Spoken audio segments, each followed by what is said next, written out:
Assalamualaikum warahmatullahi wabarakatuh.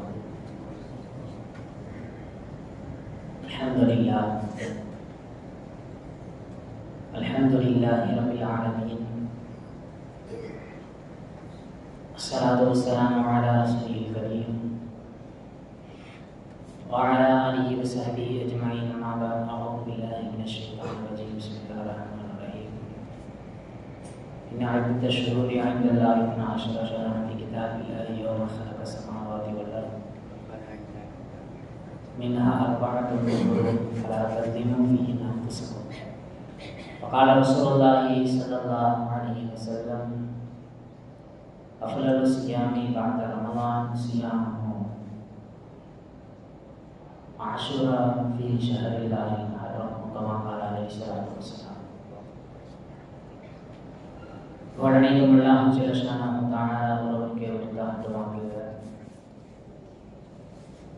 சாந்தியும் சமாதானமும் அன்பும் கருணையும் அகிலத்தின் நல்கொடை நலம் பெருமானாரும் ரசூலுல்லாஹி ஸல்லல்லாஹு அலைஹி வஸல்லம் அவர்களின் மீதும்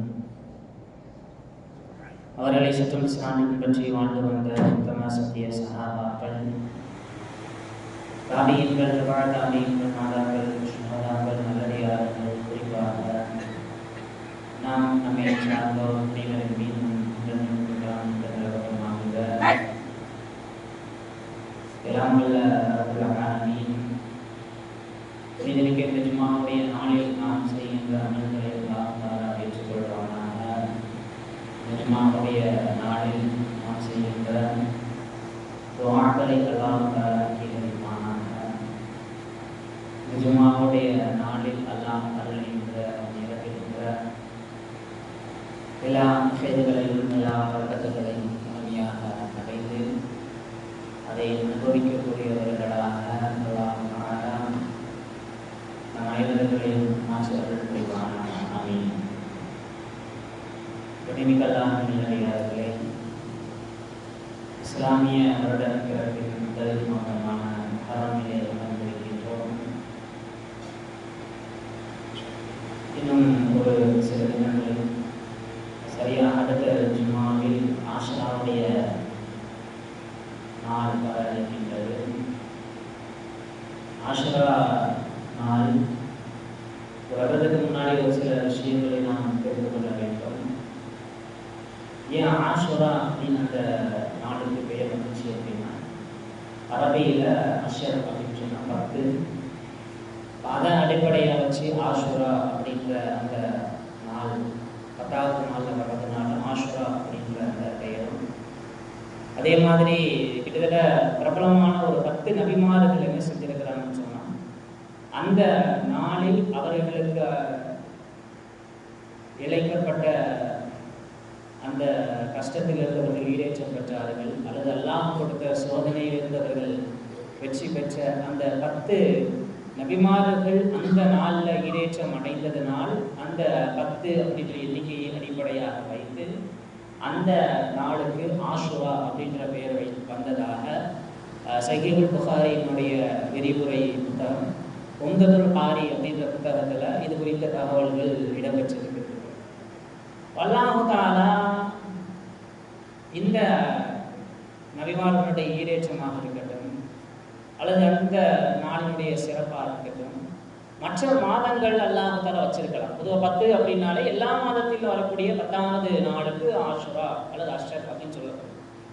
ஏன் அல்லாஹ் தஆலா முஹர்ரம் மாதத்தில் அந்த 10வது நாளுக்கு அந்த சிறப்பை கொடுத்திருக்கிறோம், ஏன் அந்த நாளை அல்லாஹ் தஆலா தேர்ந்தெடுத்திருக்க வேண்டும் அப்படின்ற அந்த விஷயத்தை நம்ம குர்ஆன் ஹதீஸ் விரிவுரை மூலமாக பார்க்கின்ற பொழுது, அந்த நாள் வருடத்தினுடைய ஆரம்பத்தில் அல்லாஹ் வைத்திருக்கிறதுக்கான காரணம் என்னன்னு சொன்னால், அந்த நாளில் வெறும் வரலாற்று சம்பவங்களை மட்டும் சமூகத்தினர் தெரிந்து கொள்ளாமல், அந்த வருடத்தினுடைய ஆரம்பத்திலேயே அந்த நபிமார்களுடைய வாழ்க்கையாக இருக்கட்டும், அல்லது அந்த நாளில் நடைபெற்ற உலகளாவிய நிகழ்வுகளில் இருந்து வருடத்தினுடைய ஸ்டார்டிங்லேயே என்ன செஞ்சிடணும்னு சொன்னால், அதிலிருந்து ஒரு பாடத்தை ஒரு படிப்பினையை சமூகம் எடுத்து அதை வருடம் முழுக்க என்ன செய்யணும்னு சொன்னால் பயணிக்க வேண்டும், அதிலிருந்து படிப்பினை பெற வேண்டும் அப்படின்ற ஒரு நோக்கத்தில் தான் அல்லாஹ் தஆலா மற்ற 2வது 3வது அல்லது கடைசி மாதங்கள் எல்லா மாதத்திற்கும் சிறப்பு தான்.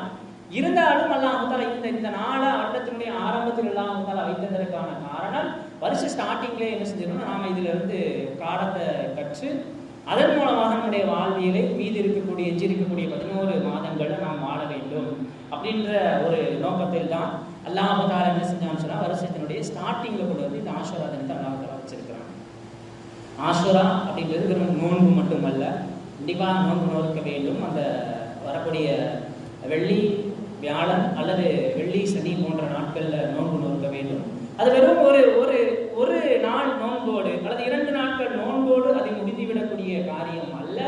அல்லாஹ் தஆலா அந்த நாளில் நிகழ்த்திய எல்லா நிகழ்வுகளிலிருந்தும் சமுதாயத்திற்கு ஒரு பாடம் இருக்கின்றது. அல்லாஹ் நமக்கெல்லாம் தெரியும், குறிப்பாக அந்த நாளில் மூசா அலைஹிஸ்ஸலாம் அவர்கள் அந்த நாளில் காப்பாற்றப்பட்டார்கள் ஃபிரௌனிடமிருந்து. ஃபிரௌன் அந்த கடல் சம்பவம் எல்லாம் ஃபிரௌனுடைய படை மூழ்கடிக்கப்பட்டு மூசா அலைஹிஸ்ஸலாம் அவர்களோடு 12 லட்சம் மனித வீரர்கள் காப்பாற்றப்பட்ட அந்த சம்பவம் நடைபெற்றது இந்த ஆஷுரா நாளில். அல்லாஹ் தஆலா நினைச்சிருந்தான் அப்படின்னு சொன்னா மூசா அலைஹிஸ்ஸலாம் அவங்களை ஃபிரௌன் எதிர்க்கின்ற அந்த ஆரம்ப கட்டத்திலே அல்லாஹ் தஆலா மூசா அலைஹிஸ்ஸலாம் அவங்களை காப்பாற்றி ஃபிரௌனை அழிச்சிருக்கலாம்.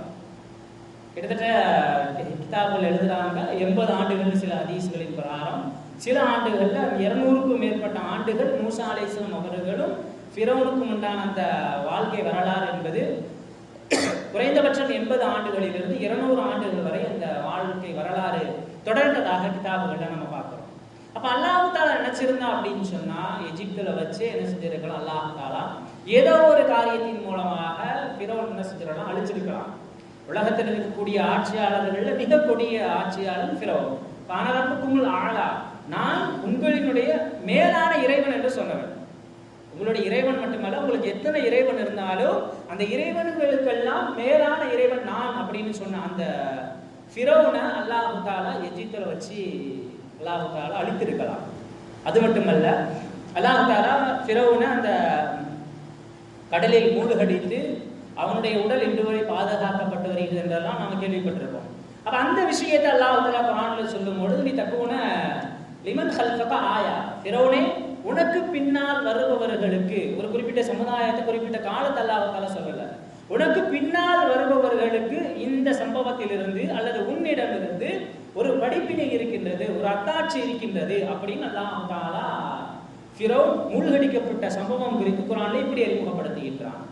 அப்போ மூசா அலைஹிஸ்ஸலாம் அவங்களுடைய வாழ்க்கை, ஃபிரௌனுடைய வாழ்க்கை என்பது குர்ஆனை படிக்கின்ற காலமெல்லாம் இன்னும் சொல்லணும் என்றால் கியாமத்து நாள் இருக்கின்ற வரை, கியாமத்து நாள் நடைபெறுகின்ற வரை ஃபிரௌன் மூசா அலைஹிஸ்ஸலாம் அவருடைய சம்பவம் குறிப்பாக இந்த ஆஷுரா நாளில் இருந்து ஒரு பாடத்தை, ஒரு அத்தாட்சி அல்லாஹ் தஆலா நமக்கு கற்றுத் தருகின்றான். மூசா அலைஹிஸ்ஸலாம் ஃபிரௌனுடைய படை பின்னாடி வருது, மூசா அலைஹிஸ்ஸலாம் முன்னாடி போய்கிட்டு இருக்கிறாங்க. எங்கெங்கெல்லாம் அல்லாஹ் தஆலா போக சொன்னாலும் எல்லா இடங்களுக்கும் என்ன செய்யறாங்கன்னா மூசா அலைஹிஸ்ஸலாம் பயணம் மேற்கொண்டு கடைசியில் எங்க வந்து நிற்கிறாங்கன்னா அந்த கடற்கரையில் வந்து நிற்கிறாங்க. முன்னாடி பார்த்தா கடல், பின்னாடி ஃபிரௌனுடைய படை நெருங்கி கொண்டு இருக்கின்றார்கள். அந்த நேரத்தில் மூசா அலைஹிஸ்ஸலாமுடைய கூட்டத்தார்கள் மூசா அலைஹிஸ்ஸலாம் அவர்களை பார்த்து இந்நேரம் நம்ம போகணும், இப்போ நாம் மூழ்கடிக்கப்பட போகிறோம், அப்படி இல்லைன்னா பின்னாடி இருக்கிற ஃபிரௌன்ட்ட மாட்டி நாம் அழிய போகிறோம் அப்படின்ற மாதிரி மூசா அலைஹிஸ்ஸலாம் அவங்கள்ட்ட அந்த சமூகத்தினார்கள் சொல்கிறாங்க.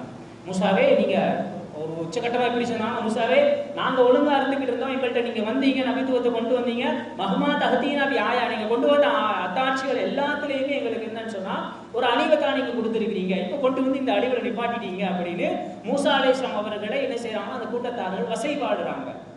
இதுக்கடுத்து வேறு வழியே இல்லை, இவ்வளோ நாள் நாங்கள் ஒழுங்காக இருந்தோம், எப்போ உங்களை பின்பற்ற ஆரம்பிச்சோமோ அப்பத்திலிருந்து எங்களுக்கு ஒரே சோதனையாக ஒரே முசீபத்தா இருக்குது, இப்போ எங்களை கொண்டு வந்து 12 லட்சம் நபர்களை கொண்டு வந்து இந்த இடத்துல நீங்க நிப்பாட்டிட்டீங்க, என்னால் அமுதரப்போம், இதுக்கடுத்து எங்களுக்கு வழியே கிடையாது, ஒன்று கடல் இறங்கி மூழ்கி சாகணும், அப்படி இல்லைன்னா ஃபிரௌன்ட்ட மாட்டி என்ன செய்யணும், அவனுடைய தண்டனையின் பிரகாரம் சாகணும் அப்படின்னு மூசா அலைஹிஸ்ஸலாம் அவங்கள்ட்ட இந்த 12 லட்சம் மனித வீரர்கள் சொல்லும் போது மூசா அலைஹிஸ்ஸலாம் அவங்க சொன்ன வார்த்தை கல்லா, நீங்க சொல்ற மாதிரி ஒண்ணுமே கிடையாது, நீங்க மூழ்கடிக்கப்படுவோம்னு சொல்றீங்க, ஃபிரௌனுடைய பின்னாடி படையிட்ட மாட்டிப்போங்க சொல்றீங்க, நான் வந்த நேரம் எல்லாம் நீங்க என்ன செஞ்சுட்டீங்க, சோதனையில் சிக்குண்டதாக நீங்க சொல்றீங்க, அப்படிப்பட்டது கிடையாது. இன்னமாய ரப்பி, என் கூட இருக்கிறது யாருன்னா என்னுடைய இறைவன் இருக்கிறான், ஃபைன்னஹு சயஹ்தீன், அவன் எனக்கு சரியான வழியை காட்டுவான் அப்படின்னு மூசா அலைஹிஸ்ஸலாம் அவங்க சொன்ன அந்த ஆஷுரா நாளில் நடைபெற்ற சம்பவத்தினுடைய பின்னணியில் நாம் ஒரு பாடத்தை படிக்கணும். என்ன அப்படின்னு சொன்னால், நமக்கெல்லாம் கொஞ்சம் தர்க்க ரீதியாக கொஞ்சம் லாஜிக்கலாக சிந்திச்சு பார்த்தா முன்னாடி கடல் கண்டிப்பாக அவங்க மூழ்கி தான் போகணும், இல்லைன்னா பின்னாடி ஃபிரௌனுடைய படையில மாட்டணும். அந்த நேரத்தில் மூசா அலைஹிஸ்ஸலாமுடைய எண்ணம் எப்படி இருந்துச்சு சொன்னால், தர்க்க ரீதியாக லாஜிக்கலாக சிந்திச்சா ஒன்று மாட்டிப்போம், இல்லைன்னா கடலில் மூழ்கிடுவோம். அந்த நேரத்தில் மூசா அலைஹிஸ்ஸலாம் அவர்களுடைய நாவிலிருந்து வெளிவந்த வார்த்தை, எதையுமே யோசிக்கிற மூசா அலைஹிஸ்ஸலாம், இன்னம ரப்பி இன்னமும் சையஹ்தீன், அல்லாஹ் என்னோடு இருக்கிறான், அவன் என்னை காப்பாற்றுவான் அப்படின்ற ஒரு ஒற்றை வார்த்தையினுடைய பின்னணியில மூசா அலைஹிஸ்ஸலாம் அவர்கள் இந்த ஆஷுரா நாளில் நடைபெற்ற மூசா அலைஹிஸ்ஸலாமுடைய வரலாற்றின் மூலமாக நாம் பெற வேண்டிய பாடம் என்னன்னு சொன்னா, எவ்வளவு சோதனைகள் வந்தாலும் காரணங்கள் முன்னாடி இருக்கக்கூடிய எல்லா நிகழ்வுகளும் நமக்கு அப்படியே எதிர்மறையாக அமைந்தாலும், அதுல போனா மாட்டிப்போம், கண்டிப்பா நாம் அழிந்து விடுவோம் என்கின்ற ஒரு எண்ணம் வருகின்ற அந்த சூழ்நிலைக்கு நாம் தள்ளப்பட்டாலும், இதுக்கடுத்து வேற வழியே இல்லை, முன்னாடி போனா கடல்ல முழிக்கிறோம், பின்னாடி போனா ஃபிரௌன்ட்ட மாட்டிக்கொள்வோம் என்கின்ற எல்லா காரணங்களும் நடைபெறக்கூடிய நிகழ்ச்சிகளும் நமக்கு எதிர்மறையாக, நமக்கு அகைன்ஸ்டா இருந்துச்சு அப்படின்னு சொன்னா, நம்முடைய உள்ளத்துல இந்த எண்ணம் வந்தால், அல்லாஹ் என்னோடு இருக்கிறான், அவன் என்னை காப்பான் அப்படின்ற எண்ணம் வந்தால், தர்க்க ரீதியாக நடைபெறக்கூடிய விஷயங்கள் அனைத்தும் இயற்கைக்கு மாற்றமாக அல்லாஹ் தஆலா நிகழ்த்துவான். அதைத்தான் மூசா அலைஹிஸ்ஸலாமுடைய வாழ்க்கையில நாம் தெரிஞ்சுக்கணும். முன்னாடி போன கடல்ல மூழ்கி விடுவார்கள் என்று தெரியும், ஆனா அந்த வார்த்தை, அந்த ஈமான் அவர்களிடத்தில் இருந்ததனால் அல்லாஹ் தஆலா ஒரு சின்ன குச்சியை வச்சு அடிங்க அப்படின்னு சொன்னாங்க. கொஞ்சம் யோசிக்க வேண்டும். சிறு குச்சியின் மூலமாக மூசா அலைஹிஸ்ஸலாம் நிறைய நிகழ்வுகளை, அற்புதங்களை நிகழ்த்தி இருக்கலாம், ஆனால் இந்த எண்ணம் அவர்களிடத்தில் இருந்ததனால் ஒரு சிறு குச்சியை அடிப்பதன் மூலமாக 12 லட்சம் நபர்களும் கடலில் இறங்கி பயணம் செய்து காப்பாற்றப்பட்டார்கள் என்பதை தாண்டி, தனக்கு எதிராக யார் வருகிறார்களோ ஃபிரௌனுடைய படை எல்லோரும் உள்ளிறங்குகின்ற அந்த நேரத்தில் அல்லாஹ் தஆலா ஃபிரௌனுடைய படை அனைத்தையும் மூழ்கடித்து தோற்கடித்தான் என்பதை இந்த ஆஷுரா தினத்தின் மூலமாக நாம் விளங்கிக் கொள்ள வேண்டும். காரணங்களை நாம நம்பக்கூடாது. நம்ம கண்ணு முன்னாடி எல்லா விஷயங்களும் நமக்கு ஆப்போசிட்டா எதிர்மறையாக இருப்பது போன்று தோன்றினாலும், அல்லாஹ்வின் மீது உண்டான நம்பிக்கை அந்த நேரத்தில் உறுதியாக இருந்தால் நிச்சயமாக அப்படி எப்படிப்பட்ட சோதனை வந்தாலும் அல்லாஹ் தஆலா அந்த இடத்துல நமக்கான வழியை திறந்து விடுவான். அது இயற்கைக்கு மாற்றமாக கூட நடக்கலாம் அப்படின்ற ஒரு பாடத்தை இந்த ஆஷுரா சம்பவத்திலிருந்து நாம் தெரிந்து கொள்ள வேண்டும். காரணங்கள் என்னைக்குமே நாம நம்பக்கூடாது. அதே மாதிரி மூசா அலைஹிஸ்ஸலாம் அவங்க யோசித்து இருக்கலாம், ஏன்னா அல்லாஹ் குச்சி வச்சு கடல்ல அடிக்க சொல்றான், இந்த மக்கள் என்னன்னா இப்படி பேசுறாங்க, அல்லாஹ் குச்சி வச்சு கடல்ல அடிக்க சொல்வதற்கும் இவர்கள் பேசுவதற்கும் அல்லது இந்த கூட்டத்தினர்கள் காப்பாற்றப்படுவதற்கும் சம்பந்தமே இல்லையே என்று மூசா அலைஹிஸ்ஸலாம் யோசிக்காமல் காரணங்கள் அப்படியே ஒதுக்கி வைத்துவிட்டு அல்லாஹ் கட்டளையிடுகின்றான், என்னோடு இருக்கின்ற அல்லாஹ் கட்டளையிடுகின்றான் என்கின்ற ஒரு உயர்ந்த ஈமானோடு மூசா அலைஹிஸ்ஸலாம் அந்த குச்சியை அடித்ததனால் அந்த பனி இஸ்ரவேலர்கள் காப்பாற்றப்பட்டார்கள். அப்ப காரணங்களை நம்புறதை விட நமக்கு கட்டளையிடுகின்ற இறைவனையும் இறைவனிடக்கூடிய கட்டளைகளையும் ஆழமாக நம்புகின்ற பொழுது எல்லா இன்னல்களிலிருந்தும் அல்லாஹ் தஆலா இயற்கைக்கு மாற்றமான வழிகளை கூட பிறப்பிப்பான் அப்படிங்கிற ஒரு உன்னதமான பாடத்தை இந்த ஆஷுரா நாளிலிருந்து நாம் தெரிந்து கொள்ள வேண்டும். எப்படிப்பட்ட எதிர்மறையான சூழல் வந்தாலும் இந்த எண்ணத்தில் நாம் உறுதியாக இருந்தால் நிச்சயமாக மூசா அலைஹிஸ்ஸலாம் அவர்களுக்கு கடல் பிளந்து வழிவிட்டது போல நமக்கும் ஏதாவது ஒரு வழியை நிச்சயமாக அல்லாஹ் தஆலா ஏற்படுத்தி தருவான் அப்படின்ற ஒரு உயர்ந்த ஈமான் நம்முடைய உள்ளத்துல இருக்கணும். அடுத்து இந்த ஆஷுரா நாளில் நடைபெற்ற பிரபலமான சம்பவம் நமக்கு எல்லாம் தெரியும். நூஹ் அலைஹிஸ்ஸலாம் அவர்கள் பயணித்த அந்த கப்பல் போய் அந்த ஜூதி மலையில் நின்றது. நூஹ் அலைஹிஸ்ஸலாம் காலத்துல உலகம் ஃபுல்லா வெள்ளம். அந்த கப்பல்ல பயணித்த ஒரு 80 சொச்சம் நபர்கள் மட்டுமே என்ன செய்யறாங்க, உலகத்துல உயிரோடு இருக்கிறாங்க. யாருமே கிடையாது. ஒட்டுமொத்தமாக உலகமும் வெள்ளத்தில் மூழ்கியதற்கு பின்னால் அல்லாஹ் தஆலா அந்த கப்பலை ஜூதி மலையில் அல்லாஹ் தஆலா நிறுத்துகின்றான். இறங்குகின்ற நூஹ் அலைஹிஸ்ஸலாம் அல்லாஹ் தஆலாவிற்கு நன்றி செலுத்தும் விதமாக என்ன செய்யறாங்கன்னு சொன்னா, இந்த ஆஷுரா நாளில் நோன்பு நோற்றதாக வரலாறுகள்ல எழுதுவாங்க. உலகமே அழிஞ்சிருச்சு, அந்த கப்பலும் அந்த கப்பலில் இருக்கக்கூடிய ஒரு சொற்ப நபர்களுமே இருக்கின்றார்கள். அந்த இடத்திலிருந்து அல்லாஹ் தஆலா உலகத்திற்கான புதிய வரலாற்றை ரப்புல் ஆலமீன் துவங்குகின்றான். யாருமே கிடையாது, எந்த உயிரினமும் கிடையாது. முழுக்க வெள்ளம் அடிச்சதுக்கு பின்னால கப்பலில் பயணித்தவர்கள் மட்டுமே இருக்கின்றார்கள். கப்பல் நின்னதுக்கு அப்புறம் இறங்கி நோன்பு வைத்த நூஹ் அலைஹிஸ்ஸலாம் அந்த இடத்துல இருந்து புதிய உலகம் ஆரம்பமாகின்றது. அந்த நேரத்துல அந்த கப்பலில் இருந்தவர்கள் மட்டுமே உலகத்தில் இருந்த மனிதர்கள். அப்படிப்பட்ட உலகம் தொடங்குவதற்கான ஒரு புதிய சகாப்தத்திற்கான நாளாக அல்லாஹ் தஆலா அந்த ஆஷுரா நாளை தேர்ந்தெடுத்திருக்கின்றான். இந்த சம்பவத்திலிருந்து நாம் பெற வேண்டிய படிப்பினை என்னன்னு சொன்னா, நம்மிடத்தில் இருக்கக்கூடிய எல்லா விஷயங்களும் அழிந்து போனாலும், ஏன் நம்மளை தவிர நம்ம கையில் இருந்த உலகத்தினுடைய எல்லா விஷயங்களும் அழிந்து போனாலும் அல்லாஹ் நினைத்தால் எதுவுமே இல்லாத ஒரு சூழல் இருந்து எப்படி நூஹ் அலைஹிஸ்ஸலாம் அவருடைய கப்பலின் மூலமாக உலகத்தினுடைய புதிய வரலாற்றை ரப்புல் ஆலமீன் துவங்கினானோ, அதே போன்று நம்ம கையில் இருக்கிற எல்லா விஷயங்களும் நம்முடைய கையை விட்டு சென்றாலும் அல்லாஹ் நினைத்தால், அல்லாஹ்வோடு நம்முடைய தொடர்பு சரியானதாக இருந்தால் அந்த இடத்திலிருந்து அல்லாஹ் தஆலா நமக்கான புதிய வரலாற்றை தொடங்குவான் என்பதை நாம் இந்த ஆஷுரா நாளில் நாம் தெரிந்து கொள்ள வேண்டும். ஏன்னா ஒவ்வொரு சம்பவத்திற்கு பின்னாலும் அல்லாஹ் தஆலா ஒவ்வொரு படிப்பினைகளை நமக்கு வச்சிருக்கிறான். பொதுவாக இந்த ஆஷுரா நாள் அப்படின்றது மூசா அலைஹிஸ்ஸலாம் அவர்கள் வெற்றி பெற்றார்கள், நூஹ் அலைஹிஸ்ஸலாம் அவர்கள் வெற்றி பெற்றார்கள். அது வெற்றிக்கான நாள் அல்ல, மீட்சிக்கான நாள், மீண்டு வருவதற்கான நாள். வெற்றி அப்படின்னா என்னன்னா ஒரு புதிய விஷயத்தை அடைவது வெற்றி. மீண்டு வருவது அப்படின்னா நம்ம கையில இருக்கிற விஷயம் எல்லாமே போயிருச்சு, எல்லா விஷயங்களும் நம்ம கை மீறி போயிருச்சு, கையில எதுவுமே இல்லை, வச்சிருந்தது நம்ம கையில இருந்தது ஏதோ ஒரு சோதனைகளின் காரணமாக ஏதோ ஒரு விஷயத்தின் காரணமாக நம்மிடத்திலிருந்து பறி போய்விட்டது. பறி போனதுக்கு அப்புறம் அந்த பறிபோன விஷயங்களை விட பிரம்மாண்டமான விஷயங்கள் மீண்டும் நம்மை நோக்கி திரும்பி வருவதுதான் மீட்சி அப்படின்னு தமிழ்ல சொல்லுவாங்க. அப்ப இந்த ஆஷுரா அப்படின்றது புதிய விஷயங்களை அடைவதற்கான நாளாக நாம் எடுத்துக்கொள்ளாமல் நம்முடைய வாழ்க்கையில் நமக்கு ஏற்பட்ட சோதனைகளின் மூலமாக நம்மிடத்திலிருந்து பறிபோன விஷயங்கள் எல்லாம் பறிபோனதை விட பிரம்மாண்டமான முறையில் நம்மிடத்தில் மீண்டு வரும் அப்படின்ற ஒரு பாடத்தை இந்த ஆஷுரா நமக்கு கற்றுத் தருகின்றது. ஆதம் அலைஹிஸ்ஸலாம் பாவம் மன்னிக்கப்பட்டது இந்த ஆஷுரா நாள் அப்படிங்கிறது வரலாறுகள்ல இருக்குது. ஆதம் அலைஹிஸ்ஸலாம் அவர்கள் தான் செய்த ஒரு சின்ன தவறின் மூலமாக அந்த பழத்தை அல்லாஹ் சாப்பிடக்கூடாதுன்னு சொன்னா அந்த பழத்தை சாப்பிட்டாங்க. சாப்பிட்டதுக்கு அப்புறம் சொர்க்கத்திலிருந்து வெளியேற்றப்பட்டார்கள் பூமிக்கு. ஒரு சாதாரண தோட்டம் அல்ல சொர்க்கம் என்பது, அல்லாஹ்வினுடைய நெருக்கமாக இருந்த அந்த இடத்திலிருந்து தான் செய்த தவறின் மூலமாக என்ன செய்யறாங்கன்னு சொன்னா ஆதம் அலைஹிஸ்ஸலாம் அவர்கள் வெளியேற்றப்பட்டு பூமிக்கு இறக்கப்படுகின்றார்கள். பல நூறு ஆண்டுகள் என்ன செய்யறாங்கன்னா கண்ணீர் சிந்துகின்றார்கள். அப்படிப்பட்ட கண்ணீர் சிந்திய ஆதம் அலைஹிஸ்ஸலாம் அவர்களுடைய பாவத்தை மன்னிப்பதற்கு அல்லாஹ் தஆலா தேர்ந்தெடுத்த நாள் இந்த ஆஷுரா நாள். அப்ப என்னன்னா ஆதம் அலைஹிஸ்ஸலாம் அவங்க தன்னுடைய ஆன்மீக வாழ்க்கையில அல்லாஹ்வினுடைய நெருக்கத்தை என்ன செஞ்சிட்டாங்கன்னு சொன்னா தான் செய்த தவறின் மூலமாக சொர்க்கம்னு சொல்லக்கூடிய அல்லாஹ்வுடைய நெருக்கமான இடத்தை இழந்தார்கள், பூமிக்கு இறக்கப்பட்டார்கள், சோதனைகளை சந்தித்தார்கள். ஆனா அல்லாஹ் தஆலா ஆதம் அலைஹிஸ்ஸலாம் அவருடைய பாவத்தை மன்னித்ததற்கு பின்னால் அல்லாஹ் தஆலா ஆதம் அலைஹிஸ்ஸலாம் அவர்களுக்கு முன்பிருந்ததை விட அதிக அந்தஸ்தை கொடுத்தான் என்பதாக வரலாறுகள்ல நம்ம பார்க்கிறோம். அப்படிப்பட்ட ஒரு நாள் இந்த ஆஷுரா நாள். அப்ப இந்த நாள்ல பாவம் மன்னிப்பு சம்பந்தப்பட்ட விஷயத்தில் நாம் ஈடுபடுகின்ற பொழுது நாம் நம்முடைய வாழ்க்கையில முன்பிருந்த காலங்கள்ல பாவத்தின் காரணமாக ஆன்மீக ரீதியாக அல்லது பொருளாதார ரீதியாக ஏதோ ஒரு விஷயத்தை நாம் இழந்திருக்கலாம்.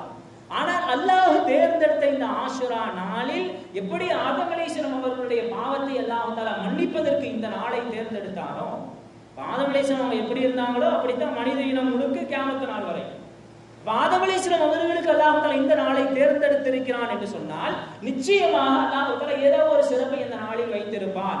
அப்படிப்பட்ட ஒரு எண்ணத்தோடு நாம் அந்த நாளில் நம்முடைய பாவத்திலிருந்து மீளுகின்ற பொழுது நாம் நம்முடைய முன்பிருந்த வாழ்க்கையில ஏதோ ஒரு விஷயத்தை இழந்திருந்தால் நிச்சயமாக அந்த ஆஷுரா நாளுக்கு பின்னால் அல்லாஹ் தஆலா முன்பு இழந்ததை விட பிரம்மாண்டமான விஷயங்களை நமக்கு தருவான் அப்படின்ற ஒரு பாடத்தை இந்த ஆஷுரா நாளில் நாம் எடுத்துக்கொள்ள வேண்டும். ஒவ்வொரு நபிமாருடைய வரலாறுகளிலிருந்து ஒவ்வொரு படிப்பினை. யூனுஸ் அலைஹிஸ்ஸலாம் அவர்கள் மீனுடைய வயிற்றிலிருந்து யூனுஸ் அலைஹிஸ்ஸலாம் அவர்கள் வெளியேற்றப்பட்டது இந்த ஆஷுரா நாள். கொஞ்சம் காரணத்தை சிந்திச்சு பார்த்தோம்னா, சாதாரணமாக ஒரு மீன் ஒரு மனிதனை விழுங்குகின்ற பொழுது அந்த மீன் அதை மனிதனை என்ன செய்யணும்னு சொன்னா செரிமானம் செய்து அது செரித்து வெளியேற்ற வேண்டும்.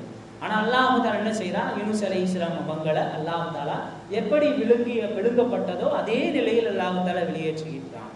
இப்ப மீன் வயிற்றில யூனுஸ் அலைஹிஸ்ஸலாம் அவர்கள் சந்தித்த சோதனையிலிருந்து மீளுவதற்கான நாளாக அல்லாஹ் தஆலா இந்த ஆஷுரா நாள் அல்லாஹ் தஆலா தேர்ந்தெடுத்திருக்கின்றான்.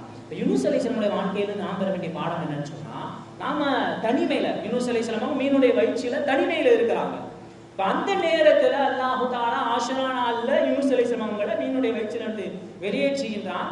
ஏன் வெளியேற்றினா அப்படின்ற காரணத்தை அல்லாஹ் தஆலா குர்ஆன்ல சொல்லும்போது ஒரு தஸ்பீஹ் செஞ்சாங்க யூனுஸ் அலைஹிஸ்ஸலாம். என்னன்னா நமக்குலாம் தெரியும், லா இலாஹா இல்லா அன்த சுப்ஹானக இன்னி குன்து மினல் ஸாலிமீன் இந்த தஸ்பீஹ். இதே தஸ்பீஹ ஃபிரௌனும் இதே நாள்ல செஞ்சாங்க. யூனுஸ் அலைஹிஸ்ஸலாம் அவங்க வயிற்றில் இருந்த செய்த தஸ்பீஹ் அல்லாஹ் தஆலாவை தவிர வேறு யாரும் இல்லை அப்படின்ற அந்த திக்ருகளை ஃபிரௌன் இதே நாளில் மூழ்கடிக்கப்படுகின்ற அந்த நேரத்தில் என்ன செஞ்சாங்க சொன்னா இந்த தஸ்பீஹ ஃபிரௌன் செய்யலாம். இந்த ஆஷுரா நாளிலிருந்து நாம் பெற வேண்டிய படிப்பினை, சோதனைக்கு நாம் உள்ளாக்கப்படுகின்ற பொழுது, யாருமே இல்லை நம்ம மட்டும் அந்த சோதனையில் நிற்கின்ற பொழுது நாம் அந்த சோதனையிலிருந்து வெளியே வர வேண்டும் என்று சொன்னால் அல்லாஹ் தஆலாவை அதிகமாக தனிமையில் தஸ்பீஹ் செய்யக்கூடிய நபர்களாக நாம் மாற வேண்டும். அது சோதனையுடைய காலத்துல மட்டும் தஸ்பீஹ் செஞ்சிட்டோம்னா ஒருபொழுதும் அந்த தஸ்பீஹ் நமக்கு பிரயோஜனம் அளிக்காது. யூனுஸ் அலைஹிஸ்ஸலாம் அவங்க இதுக்கு முன்னாடி தொடர்ந்து தஸ்பீஹ் செய்தார்கள். ஆனால் குறிப்பிட்ட தஸ்பீஹை மீனுடைய வயிற்றில் செய்ததனால் யூனுஸ் அலைஹிஸ்ஸலாம் அவர்கள் வெளியேற்றப்பட்டார்கள். ஃபிரௌன் தன்னுடைய வாழ்க்கையில அல்லாஹ்வினுடைய அந்த திக்ரை செய்யவே இல்லை. ஆனா இந்த நாள்ல நாம மூழ்கடிக்கப்பட்டுருவோமோன்ற பயத்துல என்ன செஞ்சான்னு சொன்னா ஃபிரௌன் லா இலாஹா இல்லல்லதி ஆமனது பிஹி பனீ இஸ்ராயீல் அப்படின்ற தஸ்பீஹை செய்தான். அங்க அதே நாளில் ஃபிரௌன் மூழ்கடிக்கப்படுகின்றான். இந்த நாள்ல இந்த தஸ்பீஹை செய்த நபி யூனுஸ் அலைஹிஸ்ஸலாம் அவர்கள் ஆஷுரா நாளில் மீனினுடைய வயிற்றிலிருந்து வெளியேற்றப்படுகின்றார்கள். நம்ம வாழ்க்கையில தொடர்ந்து தஸ்பீஹுகளை செய்து கொண்டே இருக்க வேண்டும். குறிப்பாக தனிமையில யாருமே இல்ல சோதனையில நம்ம மட்டும்தான் பிரச்சனையில மாட்டிக்கொண்டோம் என்கின்ற சூழல் வருகின்ற பொழுதும் நாம் செய்கின்ற தஸ்பீஹ் யூனுஸ் அலைஹிஸ்ஸலாம் அவர்களை மீனுடைய வயிற்றிலிருந்து அந்த சோதனையிலிருந்து வெளியேற்றியது போன்று நம்மையும் அந்த சோதனையிலிருந்து வெளியேற்றும் அப்படின்ற பாடத்தை இந்த ஆஷுரா நாளின் மூலமாக நாம் தெரிந்து கொள்ள வேண்டும். ஒவ்வொரு நபிமாருடைய வரலாறு படிச்சு பார்த்தா ஒவ்வொரு படிப்பினைகள். அய்யூப் அலைஹிஸ்ஸலாம், யக்கூப் அலைஹிஸ்ஸலாம், அய்யூப் அலைஹிஸ்ஸலாம் அவங்களுக்கு அல்லாஹ் தஆலா கடுமையான நோய் அல்லாஹ் தஆலா கொடுத்தான். ஊர் மக்கள் துரத்தி விட்டுட்டாங்க, ஒரு ஓரத்துல கொண்டு போய் வச்சுட்டாங்க. மக்கள் பெற்ற பிள்ளைகள் எல்லாருமே என்ன செஞ்சாங்க, விட்டுட்டு போயிட்டாங்க. தான் சேர்த்து வைத்திருந்த எல்லா பொருளும் எல்லாமே போயிருச்சு. அந்த நோய்க்கு உண்டான தீர்வு அந்த காலத்துல அந்த மருந்து கண்டுபிடிக்கப்படவே இல்லை. அப்படிப்பட்ட சூழலில் அல்லாஹ் தஆலா அந்த சோதனையிலிருந்து அய்யூப் அலைஹிஸ்ஸலாம் அவர்களை வெளிக்கொண்டு வருவதற்கு தேர்ந்தெடுத்த நாள் ஆஷுரா நாள். அதே போன்று யக்கூப் அலைஹிஸ்ஸலாம் அவருடைய பிள்ளைகள் பிரிஞ்சு போயிட்டாங்க. யூசுப் அலைஹிஸ்ஸலாம், பின்யாமின் அலைஹிஸ்ஸலாம், மற்ற சகோதரர்களுக்கு மத்தியில் பொறாமை சம்பந்தப்பட்ட விஷயத்துல சண்டை, இது அனைத்தையும் தீர்த்து குடும்பங்கள் ஒன்று சேர்வதற்குண்டான நாளாக அல்லாஹ் தஆலா யக்கூப் அலைஹிஸ்ஸலாமுடைய வாழ்க்கையில் அல்லாஹ் தஆலா தேர்ந்தெடுத்தது இந்த ஆஷுரா நாள்.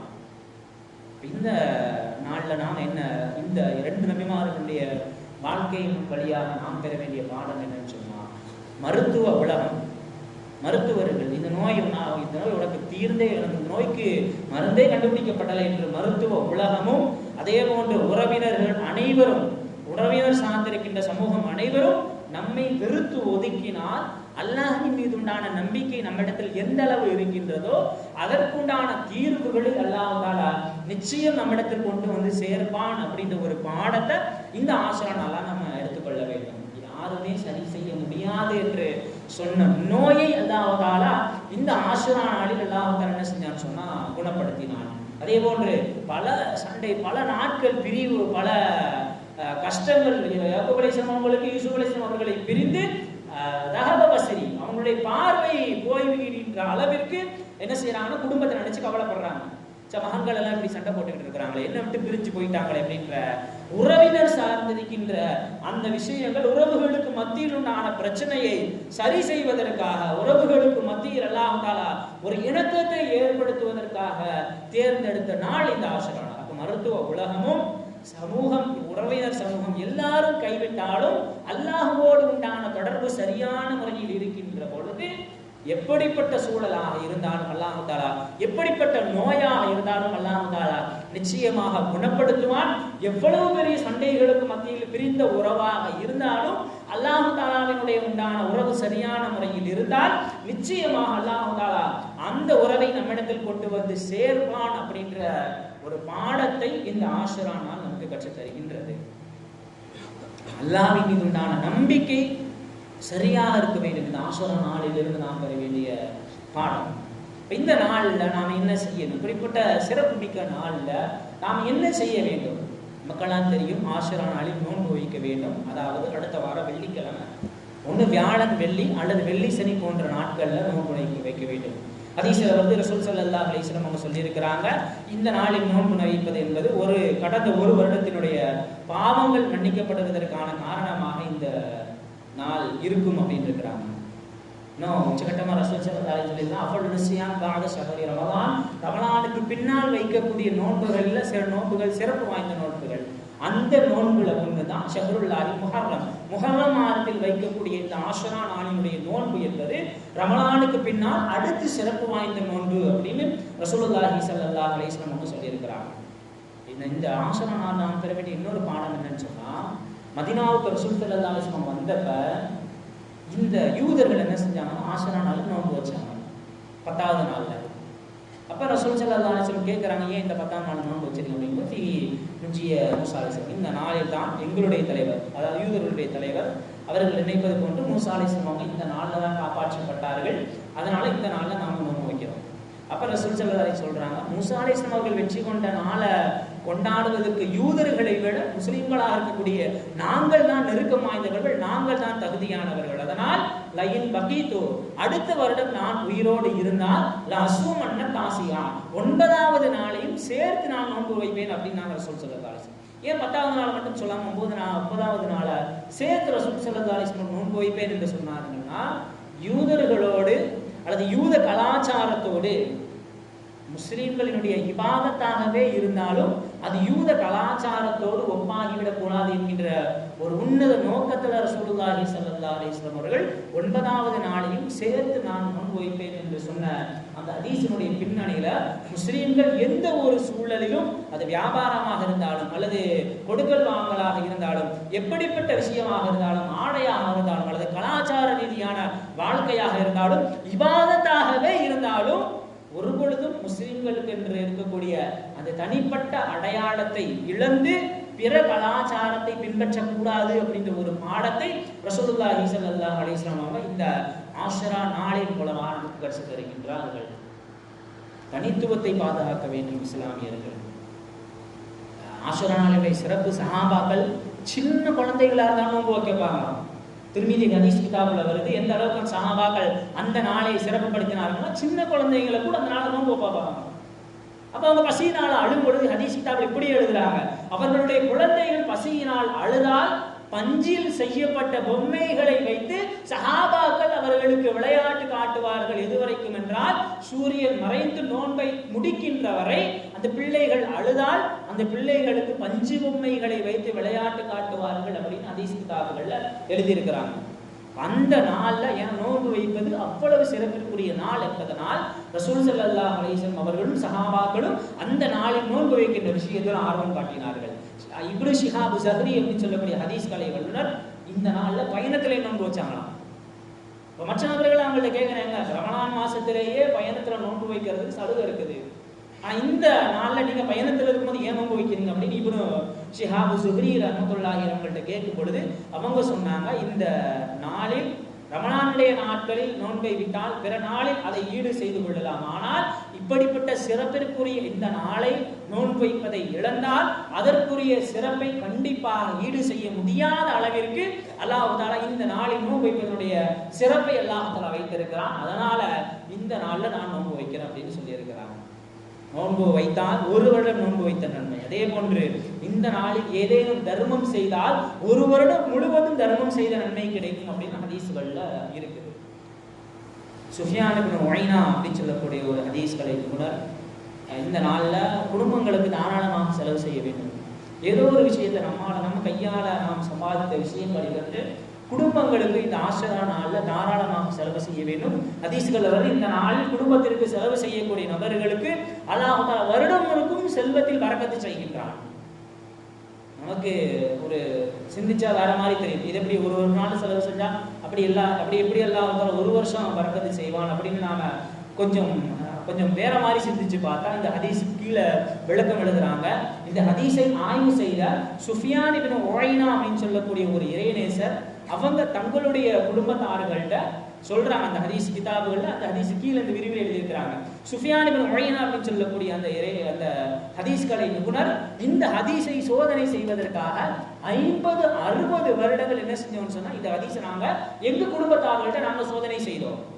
அதுபடி ஒரு நாள் செலவழிச்சா ஒரு வருடம் பறக்கத்து இருக்குதான்னு ஒரு ஹதீஸினுடைய அந்த உண்மைத்தன்மையை சோதிப்பதற்காக நாங்கள் 50-60 வருஷம் என்ன செஞ்சோம்னு சொன்னா இந்த மாதிரி செய்து பார்த்தோம். நாங்கள் சோதனை செய்த 50-60 வருடங்களிலும் அதற்கான பறக்கத்தை எங்களுடைய குடும்பங்களில் நாங்கள் அடைந்து கொண்டோம் அப்படின்னு அந்த ஹதீஸுகளை நிபுணர் சொல்லக்கூடிய விஷயத்தை நாம் கிதாபுகளில் பார்க்க முடியுது. அப்ப செலவு செய்கின்ற பொழுது அல்லாஹ் தஆலா வருடம் முழுக்க என்ன செய்யறான்னு சொன்னா அந்த செல்வத்தில் அல்லாஹ் தஆலா பரக்கத்து செய்கின்றான். ஹதீஸில் அந்த நாட்களில் நாம் நோன்பு வைக்க வேண்டும், செலவு தர்மம் செய்ய வேண்டும், குறிப்பாக குடும்பத்தினர்களுக்கு செலவு செய்ய வேண்டும். எல்லா விஷயங்களையும் தாண்டி நம்முடைய பாவத்திலிருந்து நாம் பாவ மன்னிப்பு பெற வேண்டும். ஹதீஸில் ரசூல் ஸல்லல்லாஹு அலைஹி வஸல்லம் சொல்லி இருக்கிறாங்க, அந்த நாளில் தான் அல்லாஹ் தஆலா முன் சென்ற சமுதாயத்தினுடைய பாவம் மன்னிக்கப்படுவதற்கு அல்லாஹ் தஆலா தேர்ந்தெடுத்த நாள் அந்த ஆஷுரா நாள். அல்லாஹ் தஆலா முன் சென்ற சமுதாயத்தினுடைய பாவம் மட்டுமல்ல, இனி வரக்கூடிய சமுதாயத்தினுடைய பாவங்களையும் அந்த நாளில் தௌபா செய்தால் நிச்சயமாக அல்லாஹ் தஆலா தௌபாவை ஏற்றுக்கொள்வான் அப்படின்னு ரசூல் ஸல்லல்லாஹு அலைஹி வஸல்லம் சொல்லி இருக்கிறாங்க. அப்ப அந்த நாளில் நாம் எல்லா அமல்களையும் தாண்டி நம்முடைய பாவத்திலிருந்து தௌபா செய்து மீள வேண்டும்.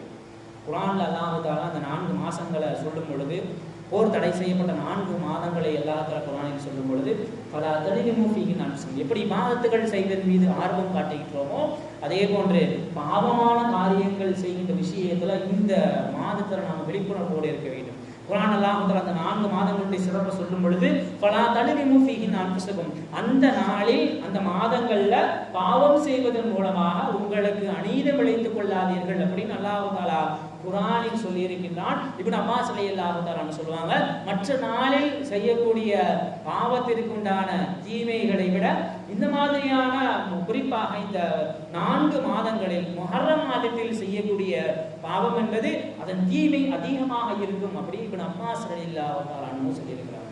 கண்ணியமிக்கல்லாஹ் நல்லடியார் எல்லாமுள்ள ரப்புல் ஆலமீன் இது போன்ற புனிதமான நாட்கள், புனிதமான மாதங்கள் சொல்லித்தரக்கூடிய பாடங்களை எடுத்து நம்முடைய வாழ்க்கையில் நடைமுறைப்படுத்தி அதன் பலனை அடையக்கூடிய பாக்கியத்தை அல்லாஹ் தஆலா நம் அனைவருக்கும் தந்தல் புரிவானாக.